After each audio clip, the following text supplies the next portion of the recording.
I'm Luke Summerhays, and I love Phantump.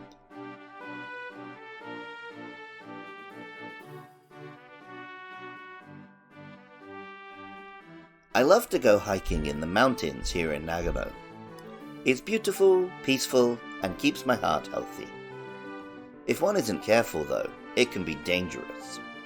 The mountains and forests demand respect, and if I want to come back in one piece, I need to jingle a bell to warn bears that I'm coming, let someone know where I'm going, and stick to the trails. One thing I never ever want to do is find myself on the mountain and in the forest after dark. Unfortunately, I'm not good at setting out early, nor judging how long it will take, so I have found myself in the murky dusks, where I can't tell if I'm walking where I ought to be, and where every branch casts a shadow that looks like a claw about to grab me. The woods at night are scary.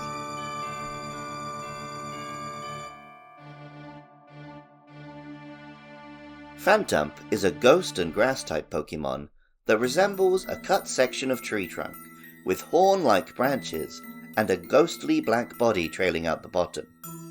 Pokemon X tells us, "These Pokemon are created when spirits possess rotten tree stumps. They prefer to live in abandoned forests."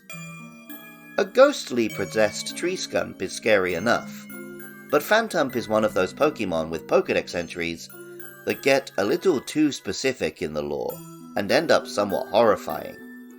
Pokemon Y tells us, "According to old tales, these Pokemon are stumps possessed by the spirits of children who died while lost in the forest." Really though, as many people who believe in such things will tell you, a simple spirit is nothing to be afraid of. Ultra Sun says, "By imitating the voice of a child, it causes people to get hopelessly lost deep in the forest. It's trying to make friends with them." The name Phantump is a mix of phantom, or ghost, and stump, as its head is made from. The Japanese name is Bokure, combining boku, or wood, and rei, or spirit. Most Japanese kanji have alternative pronunciations derived from Chinese. This is how the word ninja is also pronounced shinobi. And switching the pronunciations of boku and rei gives us kodama. Kodama are Japanese forest spirits, made most famous in the Ghibli movie Princess Mononoke. Neither good nor evil, the spirit of the forest is simply an immense power that must be treated correctly, as I said at the start of this podcast. It can be dangerous, or a source of abundance. Pokemon Moon tells us, "According to legend, medicine to cure any illness can be made by plucking the green leaves on its head, brewing them, and boiling down the liquid." If traded, Phantump loses some of its innocence, just as a child cast aside by its parent might, when it evolves into Trevenant. Trevenant resembles a large possessed tree, two branches swinging as powerful arms, and the roots skittering as crab-like legs. Pokemon Ultra Sun tells us, "It's feared as a ghost of the forest. Lumberjacks bring along fire types, which Trevenant hates when they enter the forest." The name Trevenant combines tree with revenant, an avenging spirit of the dead. Folklore around the world is full of both spirits returning for revenge and also forest ghosts of monsters. Perhaps they are key themes in the human subconscious, natural fears of death, darkness, and our own guilt. These legends can be as ancient as the forests themselves, or as recent as Tolkien's Ents or James Cameron's Avatar. The Japanese name is Orot, as in Great Root, which describes the Pokemon well, but has far fewer scary or monstrous connotations.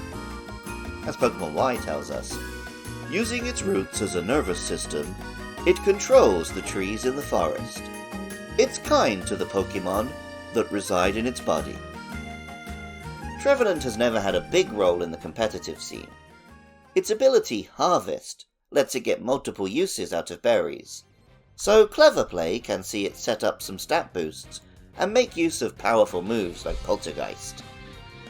Pokemon Sword tells us, people fear it due to a belief that it devours any who try to cut down trees in its forest. But to the Pokemon it shares its woods with, it's kind. In our modern world, the forests have become the home of horror stories and things to fear, yet we ourselves are part of the living world.